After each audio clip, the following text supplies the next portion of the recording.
Gratidão pela vida do nosso querido pastor João, nosso querido Carioca, que já há um tempo atrás a gente conheceu ele, conheceu o coração dele, né, pelo serviço, pelo cuidado das pessoas. Ele disse que foi a segunda vez esse ano que eu estive aqui.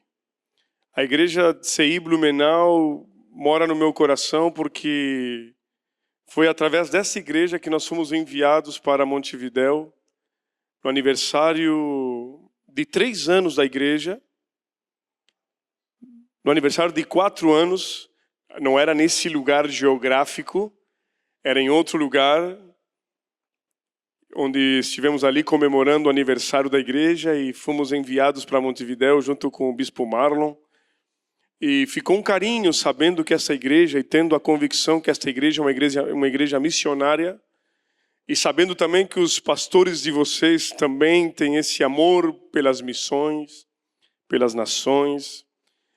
E nossa igreja, o CI, tem essa palavra, não é?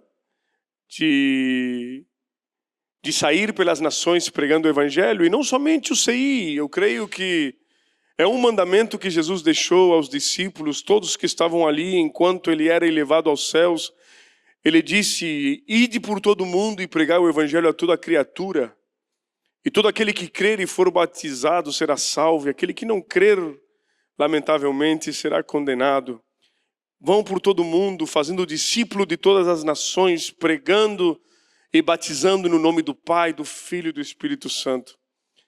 E essa é uma missão que eu amo e eu quero gastar minha vida até que Ele venha, ou até que eu vá até Ele, até que Ele venha nos buscar, ou até que a velhice chegue e eu possa ir para estar com Ele para sempre, pregando o Evangelho até o fim da minha vida, em nome de Jesus. Porque é o que eu amo fazer, é o que eu sinto no coração de fazer. Às vezes me perguntam, e antes de entrar na palavra, deixa eu falar um pouquinho. A maior das perguntas que sempre chegam é: pastor, como descobrir o meu propósito? Como eu sei qual é o meu propósito? Talvez alguém que está sentado aqui ouvindo pergunta, faz essa questão e não descobriu. Eu digo, saber que é seu propósito é saber qual foi o motivo que você nasceu. É aquilo que você fazendo diz, é para isso que eu nasci. Por mais que você seja formado, que você tenha estudado, tendo cursado uma disciplina para trabalho, mas aí você diz, poxa, isso aqui é meu trabalho, mas não é o meu propósito. Talvez o seu trabalho ajuda no seu propósito, mas qual é o meu propósito? Pois então, no primeiro dia que eu tive um encontro com Ele, comecei a pregar a palavra, eu descobri que esse é meu propósito. É pregar o Evangelho. Como eu descubro isso, Eduardo? Como eu descubro isso? É estando em atividade, é fazendo, é cobrindo a necessidade, é vendo o que tem para fazer e fazendo. Porque enquanto a gente faz, a gente descobre naquilo que a gente é bom em fazer. Por isso, meu irmão, se você ainda não sabe seu propósito, coloque a mão no arado, não fique adiando, não diga que não tem tempo. A palavra do Senhor diz que há tempo para todas as coisas. Eu me lembro que quando eu comecei a pregar, eu trabalhava 12 horas na noite. E eu sempre dizia e me justificava e argumentava que não tinha tempo, que não me era possível. Até que um dia o Senhor disse: você sempre vai ter tempo, porque a palavra diz que há tempo para todas as coisas. Talvez você está me ouvindo e diz: você não sabe o tempo que eu tenho, você não sabe o quanto eu estou ocupado. Mas a palavra diz que aquilo que eu semeio é isso que eu colho. Você precisa tempo, semeie tempo, que você vai ver que vai começar a semear tempo. O que você necessita? Tudo que o homem plantar, isso colherá. O que você precisa? Aquilo que você precisa é momento de começar a plantar. E com certeza, aquilo que você plantar, certamente é isso que você vai colher. Tem gente que diz: a mim ninguém me visita, ninguém vai na minha casa. Não sei se aqui tem esse hábito de ir na casa. Lá na nossa cidade, na fronteira, cidade pequena, a gente tem por costume, hábito de ir na casa uns dos outros.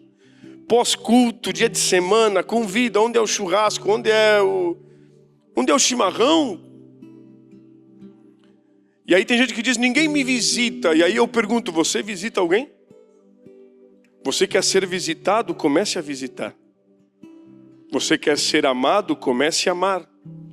Você quer ser perdoado? Comece a perdoar. Foi o que Jesus disse no Pai Nosso. Perdoa as nossas dívidas da mesma forma como eu perdoo a quem me tem ofendido. Eu sempre vou receber aquilo que eu planto. Não existe maneira de colher morangos plantando cebolas. Por isso que se você quer trocar a colheita, você tem que trocar o plantio. Amém? Eita!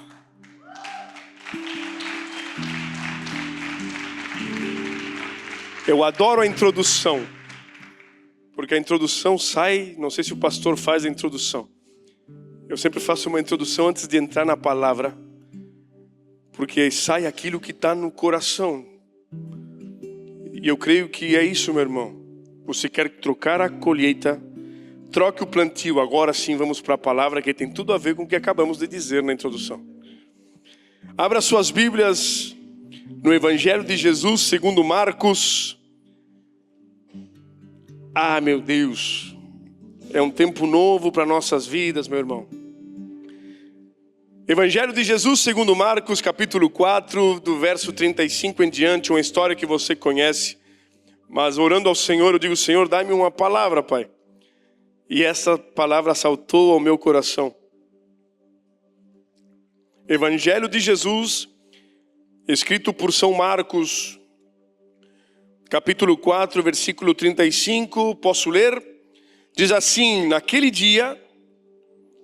mesmo dia, sendo já tarde, disse-lhe Jesus, passemos para outra margem. E eles, despedindo a multidão, o levaram, assim como ele estava, no barco, e outros barcos o seguiam.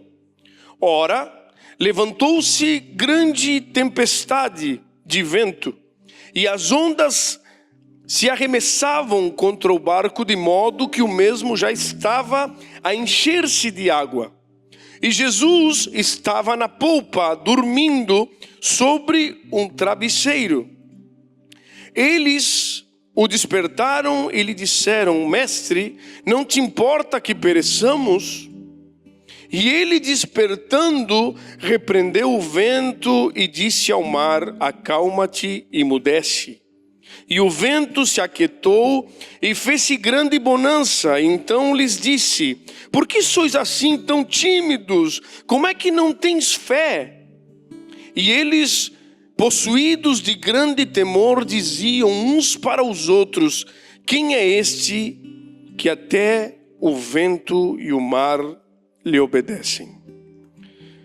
Senhor Jesus, queremos, Senhor, compartilhar Tua palavra, Pai. Fala conosco, ensina-nos, mostra-nos, levanta-nos, abre nossos olhos, faz o que Tu queres nesta noite. Tu tens, Senhor, toda a liberdade de atuar em nossa mente, em nosso coração. Por isso, Senhor, como sempre fazes, fala conosco nesta noite, Pai. Em nome de Jesus. Amém? Naquele dia, que dia é esse? Que dia é esse? Esse dia foi um dia muito intenso. Aumenta a minha responsabilidade de pregar sobre este tema, porque temos aqui entre nós alguém que acaba de vir do cenário onde esta história aconteceu. O nosso querido pastor Carioca esteve em Israel, esteve no mar da Galileia, esteve à beira do mar, esteve na casa de Pedro, esteve em todo o cenário que acabamos de ler. E naquele dia, se você vir os versículos anteriores, vê que foi um dia intenso para Jesus. Um dia onde ele começa dando de comer a uma multidão. Um dia onde ele se preocupou com a necessidade de uma multidão em comer pão.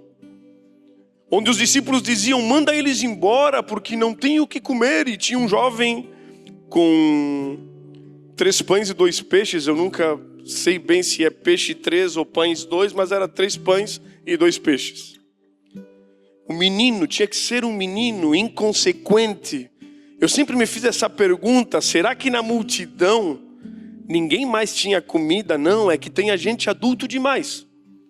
Adulto demais é precavido, adulto demais mede, adulto demais diz: isso é suficiente só para mim, por que eu vou dar o que eu tenho se isso aqui dá para mim e para o meu filho? Adulto demais mede as consequências, mas um jovem, diz a palavra, diz: ei, eu tenho aqui 3 pães e 2 peixes. Era 10.000 pessoas. E ele, com 3 pães e 2 peixes, teve a pretensão de alimentar todos, porque era criança. E não se esqueça que a palavra do Senhor diz que nós temos que ser como criança para herdar o reino dos céus. Nós temos que ter o coração sensível, inconsequente como uma criança. Uma criança que não mede esforços, que ele pensa que com um pedaço de pão ele é capaz de alimentar o planeta inteiro. E ele chegou assim e disse para Jesus, e Jesus, dando graças, partiu e alimentou toda a multidão ao ponto de sobrejar 12 cestos. E depois começou a ensinar. Aqui os textos anteriores, Jesus falando das parábolas, ensinando, das parábolas da semente. Um semeador saiu a semear e caiu a semente no meio do caminho. E então, vindo o sol, a semente foi pisoteada e ela não brotou, e outra caiu no meio de espinhos. E aí os espinhos sufocando a semente, ela não pôde brotar. Depois teve outra que caiu nos pedregulhos e ela também não pôde brotar porque a terra era pouca. Mas teve uma que caiu em boa terra e essa produziu. Jesus, o que você está falando? O coração que é um caminho é um coração pisoteado pelos homens. É um coração que pelas experiências da vida foi pisoteado e muitas vezes maltratado pelas pessoas. Então não tem como a semente entrar e brotar nesse coração. Por isso que Jesus diz que aquele que crê em mim, as coisas velhas passaram. Se não há esquecimento do velho, não posso viver a vida nova. Se não há um apagar do meu passado, sempre ele vai vir comigo e não deixará brotar aquilo que Deus tem para mim. Por isso meu coração não pode ser caminho, meu coração tem que ser boa terra. Também ele disse, explicando aos discípulos, que pedras são aqueles corações endurecidos já, por causa do caráter, por causa de situações também. Mas Jesus diz em Ezequiel, o profeta, dizendo que Deus é aquele que transforma corações de pedra em corações de carne. Corações endurecidos em corações macios, capaz de aceitarem o amor de Deus. Porque eu falava domingo em Navegantes que há abundância de amor, há abundância de água. Somos nós que não queremos nos molhar e não nos jogamos de cabeça nesse rio que é abundante. Por quê? Porque estamos endurecidos. Espinhos são os cuidados e o amor das coisas desta terra. Eu creio que este seria o pior dos maus hoje em dia. Os cuidados, as preocupações, as angústias, as ansiedades pelas coisas da vida, pelas riquezas, pelo trabalho, pelo dinheiro, pelas contas. A palavra chama que a própria palavra é viva e eficaz, mais cortante que espada de 2 gumes. Ela penetra e faz separação de alma e espírito. E eu pergunto, como é possível uma palavra tão poderosa como essa se tornar infrutífera? É quando o nosso coração não está pleno naquilo que ela representa. Tudo isso Jesus falou, eu fiz apenas um resumo, sem a profundidade daquele que falava, que era o próprio Jesus, sem o alcance que ele tinha, que ele era o próprio Espírito de Deus na terra falando. Finalizado aquele dia, sendo já tarde, eu creio que chega um momento da nossa vida que tem que haver uma decisão. chega um momento que já é tarde e a gente tem que tomar uma decisão na vida. É tarde para mim, mas para ele é começo de destino. É tarde para mim, mas para ele é uma direção para alcançar aquilo que ele tem para mim. É tarde para mim porque já demorei tanto que entardeceu, ficou noite. Mas ele está dizendo, sendo já tarde naquele dia. Quando é tarde? É quando você tem que tomar a decisão, e é agora, já é tarde. Quando você chega num compromisso, como o Carioca falou, chegar na casa dele, eu te espero 3 horas da tarde, e você chega às 4, diz, cara, você chegou tarde. Você se atrasou, você não chegou no momento. E aquele dia, sendo já tarde, caiu o sol.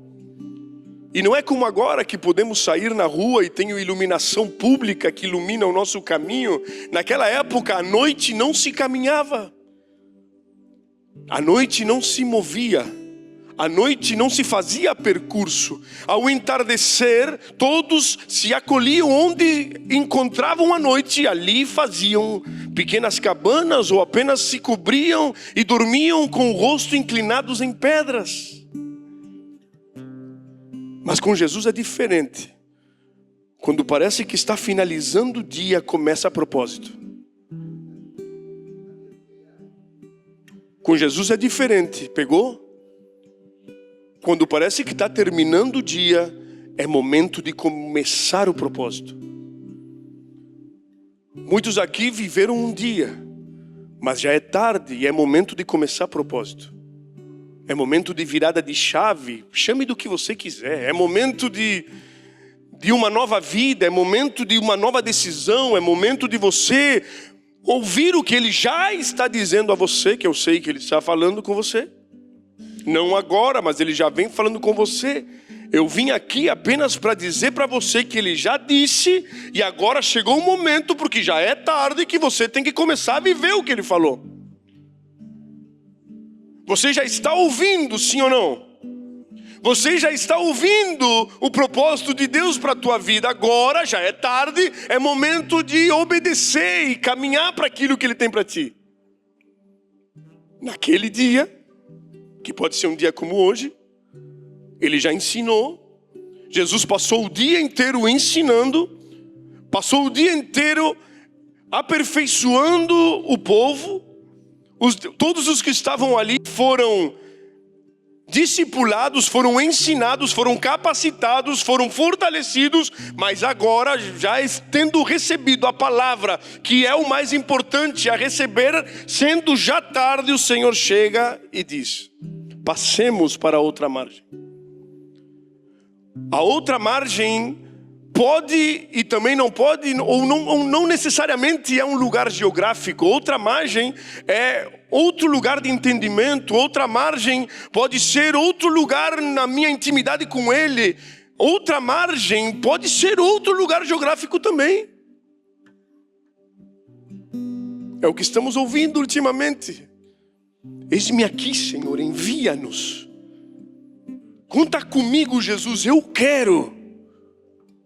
Eu creio que nesse tempo Deus chama homens e mulheres com esse coração, não apenas daqueles que ouvem, mas aqueles que dizem ouvindo, sendo capacitados, sendo ensinados, recebendo dele autorização e autoridade para tal. Ele vai dizer: agora chegou o momento, já é tarde.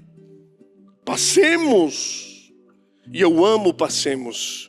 Porque Ele não diz passe para outra margem, Ele diz passemos. O passemos é você não vai sozinho. O passemos é eu estarei contigo na travessia. O passemos é eu estarei do teu lado juntinho de ti para passar. Eu estarei convosco todos os dias, até a consumação dos séculos, até que termine tudo, eu estarei com vocês. Passemos é isso. Não tenha medo de dar o passo que você tem que dar, porque dando o passo que você tem que dar, Ele estará contigo. Passemos é isso. Ele não disse vocês vão, não, Ele disse passemos. Está falando de companhia, está falando de andar junto, está falando de intimidade, está falando de caminhar do lado, está falando de Meu irmão, você não está sozinho no trajeto. Se tem uma coisa que eu tenho aprendido nesses 3 anos de envio, é que talvez as pessoas vão ficando pelo caminho. Talvez as condições vão ficando pelo caminho. Talvez as possibilidades vão ficando cada vez mais difíceis. Mas o mais óbvio e real que podemos palpar, sentir e experimentar é que Ele está conosco em todo o trajeto. Ele estará contigo em todo o trajeto. Isso é passemos. Nesse dia, sendo já tarde, Ele disse, passemos para outra margem. Nesta margem era Israel, nesta margem era os seus, os familiares, os conhecidos. Nesta margem era o meu povo, os que me conhecem, aqueles que eu conheço. E ali tinha uma multidão. Talvez a gente diz, tem multidão, vamos ficar. Tem multidão, vamos acampar aqui, vamos ficar aqui. Mas Jesus nunca teve problema com números. Jesus sempre quis salvar, e as maiores pregações que Ele teve, por incrível que pareça, nunca foram na multidão, sempre foram com um. Assim foi Jesus com Nicodemos, um. Assim foi Jesus e a mulher samaritana no poço, um. E assim foi Jesus indo para o outro lado, deixando uma multidão que já tinha recebido o que Ele tinha para dar. E agora na outra margem tinha um gadareno que vivia em lugar de morte, acorrentado, atado, sofrendo. Em Gadara tinha um homem que vivia entre sepulcros, se machucando com pedras. O mais lindo que a gente fala do gadareno e parece tão longe da nossa realidade. Como pode um homem viver nu, no meio de sepulcros, amarrado com correntes e cortando-se com pedras? E eu, quando vejo esse homem, eu me vejo todinho antes de conhecer Jesus. Eu vivia em lugares perigosos, amarrados em vícios, me machucava em sentimentos e dormia em lugares escuros, lugares de morte. Só eu era assim? Mas Jesus deixa uma multidão porque tinha um para poder receber a libertação. E aí começa o trajeto, e o trajeto não é na BR. Agora eu vim para cá e vinha na estrada, estrada boa, coloca uma quinta no carro e vem. O trajeto é no barco. Barco está falando de navegar. Navegar está falando de instabilidade. Navegar está dizendo que muitas vezes não dá para caminhar com muita firmeza, porque o trajeto é difícil. Está me acompanhando? Ele disse que já é tarde, passemos, Ele está comigo, mas é de barco e é na água. Água é instabilidade, a gente não sabe a profundidade, não sabe o perigo, não sabe como o barco vai se mover, depende do vento. Aquele que é nascido do Espírito é como o vento. Não sabe de onde vem, nem para onde vai, mas é soprado para onde Ele quer. Naquela época não era barco a motor, era barco a vela. Se tinha vento, o barco ia. Se não tem vento, o barco para. Se tem vento lateral, o barco inclina. Se tem outro vento do outro lado, o barco inclina para o outro lado. E você tem que fortificar as suas pernas para poder... Está me acompanhando? Assim é o nosso trajeto, no propósito que Ele tem para nós. O percurso não é caminhar em caminhos... Se lembra do povo no deserto? Deserto é pedra, é areia. O nosso pastor já caminhou nesse deserto. E o que mais me chama a atenção é que eles têm algo em comum, tanto o Marlon como ele, todos me dizem como Jesus conseguia caminhar naquele lugar.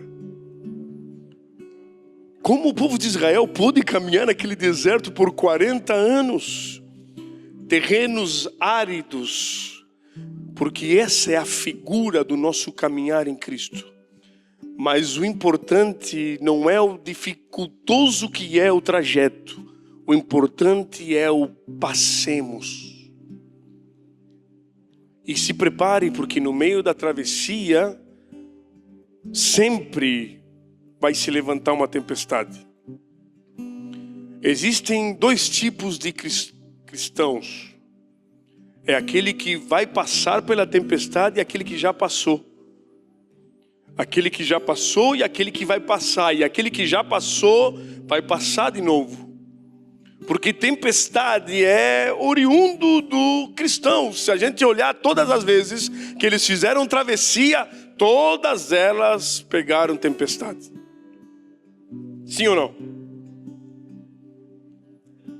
E eu gosto que Jesus, ele começa aí, ele não termina, a pedagogia dele é tremenda. Ele é pedagogo quando ensina e é pedagogo quando fala, e quando ele está calado ele continua ensinando.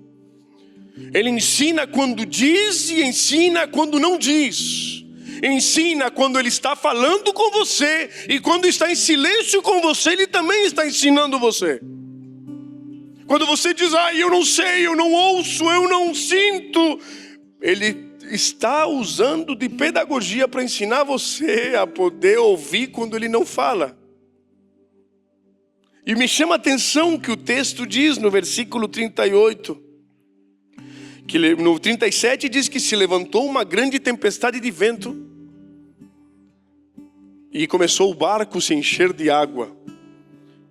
Não podemos esquecer que quem estava no barco eram pescadores. Jesus era carpinteiro.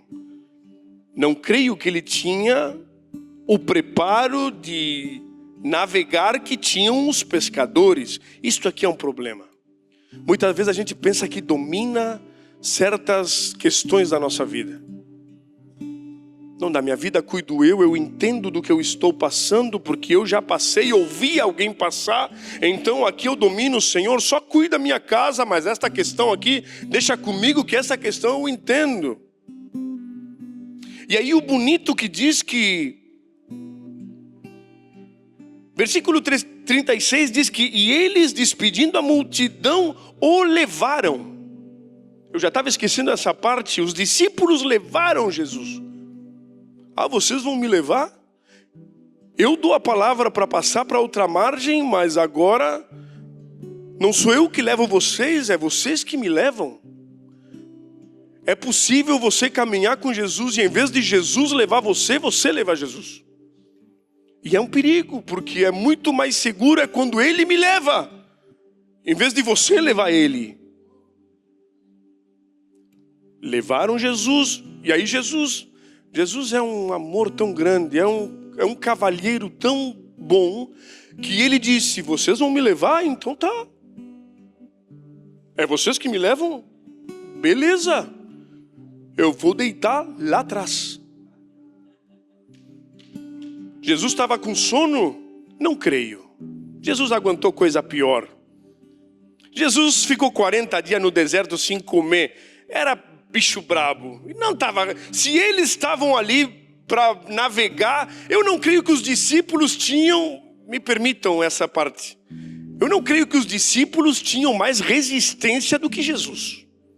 E se eles estavam navegando, Jesus perfeitamente podia navegar tanto quanto eles, porque o texto anterior diz que ele orou pelos pães, mas quem distribuiu foi os discípulos.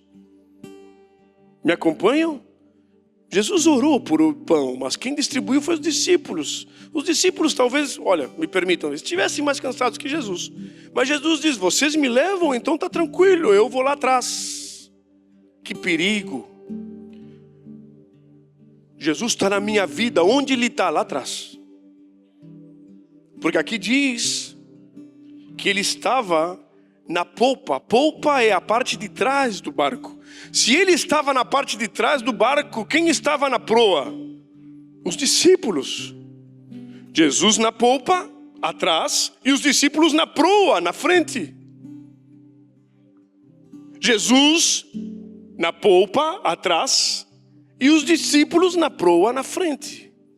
Meu irmão, quando eu li esse texto, essa palavra Deus me deu, me falou uma coisa. Ele disse, para aquele que está atravessando, o propósito é passar para outra margem. Mas para Jesus, o propósito é que nós possamos estar juntos. Porque ele disse, passemos... Pensa comigo, se Jesus disse, passemos para outra margem, o chegar do outro lado já está garantido. Sim ou não? Se Jesus disse, passemos para outra margem, o chegar na outra margem já está garantido. O trabalho é que nós não cremos que ele disse, passemos para outra margem. Nós ainda estamos no labor de sair daqui e fazer o trajeto de ir para outra margem. Mas quando Jesus, o Criador de todas as coisas, disse, passemos para outra margem, já é. O povo daqui já chegou lá, ainda não chegou no tempo Cronos, mas no Kairos de Deus, o povo já estava lá. Calma. O povo já estava lá, e nele já o passemos. Quando ele disse passemos para outra margem, não havia hipótese, concordam comigo? De não chegar. Ele falou, passemos para outra margem. Está garantida a chegada. Por isso que para Jesus o trajeto, o que importa não é a chegada. Para nós nos preocupa, como é que vamos chegar lá, João? Se Deus diz para ti, tu vai para Montevidéu em dezembro, cara, tua chegada lá já está garantida. É tu que te preocupa como é que eu vou, o gasto que eu vou ter, o trajeto que eu vou fazer, quem eu vou levar, a roupa que eu vou vestir. Essa preocupação é tua, Jesus já está lá. Por isso que no trajeto, o que para Jesus importa é que você possa se unir a Ele no percurso.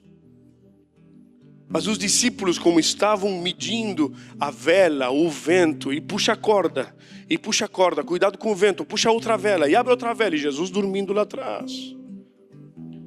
Eu sempre me perguntei, o que fazia um travesseiro dentro desse barco?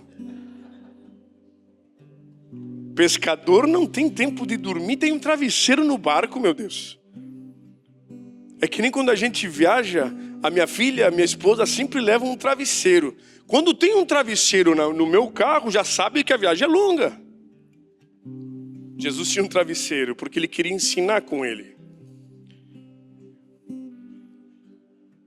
Jesus estava atrás, os discípulos na frente. Jesus queria que ele fosse o que atravessava eles no barco.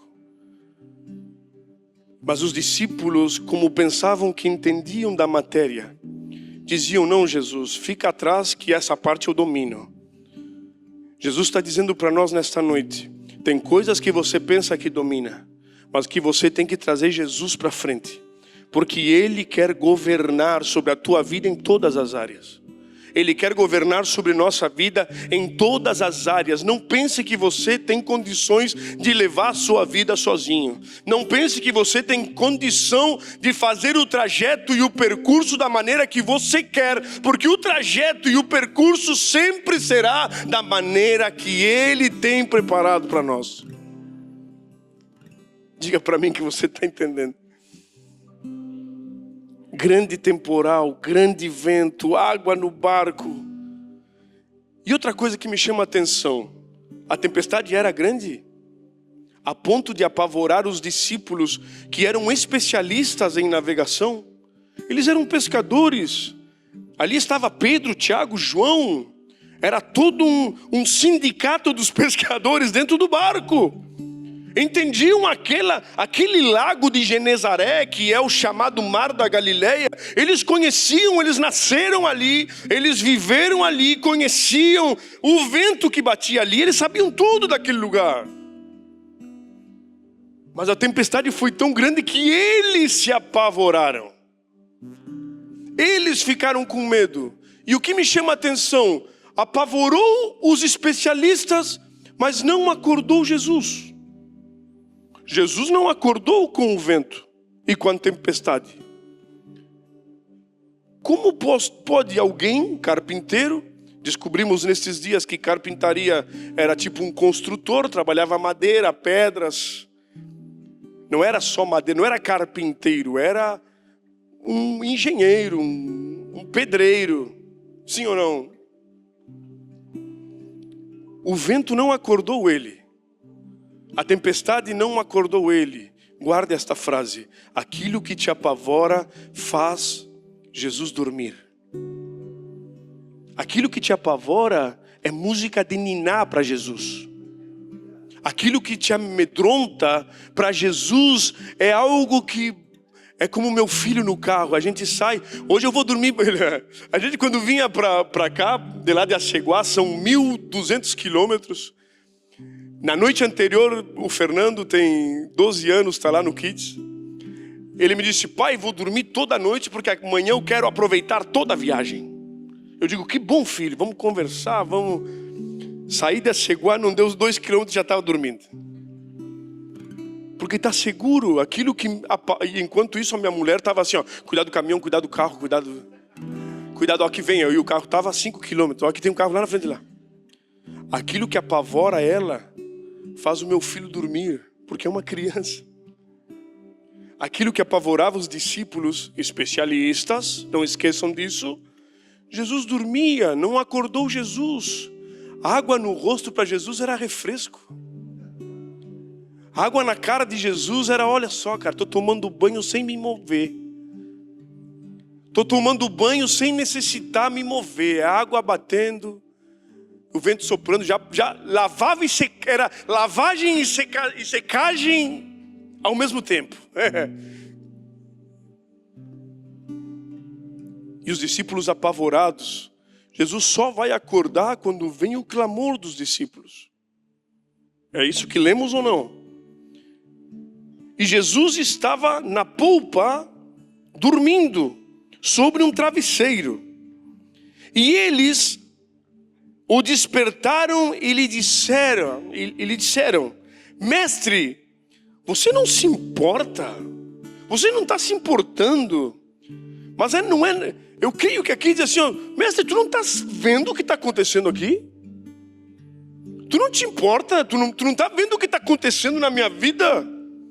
Tu não está vendo o que está acontecendo na minha casa? Tu não está vendo o que está acontecendo nos meus filhos? Repito, Jesus sabe que a chegada é garantida. Jesus sabe, se Ele disse para você, se eu creio no Senhor Jesus, será salvo eu e toda a minha casa. O percurso que você sofre com a rebeldia do seu filho, com esse marido que é preguiçoso, com a esposa que não quer falar com você, o trajeto é problema nosso, porque Jesus já sabe que a chegada é garantida. Tu não te importa, Jesus? Tu não te importa que o barco está afundando? Tu não te importa que eu estou nessa luta tão grande? Tão grande. Jesus dorme, olha a tua luta e diz, luta. Aí Ele desperta. E com uma palavra Ele diz, acalma-te mar, aquieta-te vento. E diz que foi instantânea a bonança. Quando Jesus fala, até o vento e o mar lhe obedecem. Quando Deus fala, as portas se abrem, algumas se fecham. Quando Deus fala, tudo se transforma. Quando Deus fala, a enfermidade vai embora. Quando Deus fala, o cansaço vira vigor. Quando Deus fala, a tristeza transforma em alegria. Quando Deus fala, a decepção vira esperança. Quando Deus fala, a tua vida é transformada. Foi isso que Ele fez comigo. Quando Ele falou, Ele mudou tudo.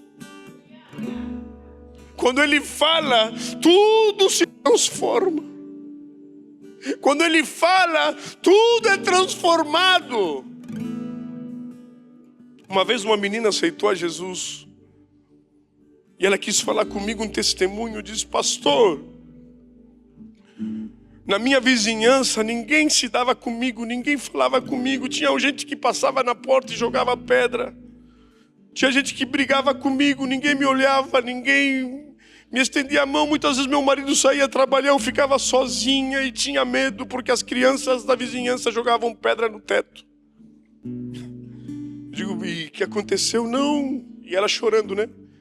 Depois que eu aceitei Jesus, meus vizinhos mudaram todos.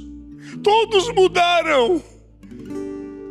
Já veio a vizinha da esquerda perguntar se eu precisava alguma coisa. Já veio a vizinha da direita para dizer que não ficasse sozinha, que eu podia ir na casa dela. As crianças brincavam no pátio e já não jogavam mais pedra.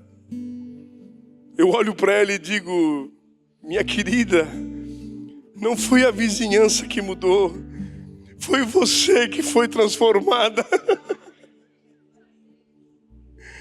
Muitas vezes a tua vida está ruim, meu irmão, é você que precisa trocar janela. Lembram daquele texto da mulher da vizinha das roupas sujas? Alguém já ouviu falar dessa história? A vizinha olhava para fora e dizia: olha as roupas brancas da vizinha. Que linda vizinha, tem as roupas brancas. Aí passou uma semana e olhou e disse: olha, a vizinha já não é mais a mesma. Porque agora as roupas da vizinha, as brancas estão amareladas. E começou a dizer: olha, a vizinha já não é mais a mesma. Aí ela saiu para fora e olhou e a roupa era branca. E então ela chegou à conclusão que o que estava sujo não era a roupa, era a sua janela. Porque aquele que tem os olhos limpos, o seu olhar será limpo. Aquele que tem o coração limpo, o seu pensamento será limpo. Aquele que tem limpo o seu coração terá limpo toda a sua vida. Aí não importa se alguém te ofende, você vai ser igual a Jesus, que cravado numa cruz, no alto do sofrimento, olhou para aqueles que estavam o matando e disse: Jesus, meu Pai, Pai, perdoa-os, porque eles não sabem o que fazem. Somente um coração como Jesus para fazer isso.